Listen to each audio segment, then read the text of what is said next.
পাইছে ছাত্র না পশু পাইছে পশুর মতো যে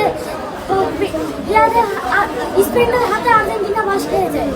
এই নিয়ে ডাক্তার স্যার এটা বলছে না স্যার, স্যারে বলছে স্যারে বলছে আমরা পিটবো না স্যার, ওই ভয় দেখে ডাক্তার গিয়েছে। আমাদের পিন্টু স্যার আর সালাম স্যারের সাথে পিন্টু স্যার আর সালাম স্যার আর পিন্টু স্যার ব্রাজিল করে আর সালাম স্যার আর্জেন্টিনা করে। তারপরে পিন্টু স্যার আগে পিন্টু স্যার আমাদের সাথে ইয়া করে, তো মানে ফ্যাশন আমাদের ধরে ইয়া করে মানে একদিন পরে সালাম স্যার আমাদের ক্লাসে ঢোকার আগে মানে সবাই ছেলেরা গান বলতে গেছে, সেই সময় সালাম স্যার আসছে, সেই সময় আমাদের সবাই মানে সবাইকে আসছে।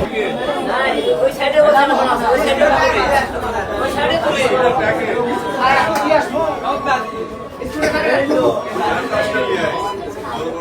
ছাত্ররা মায়ের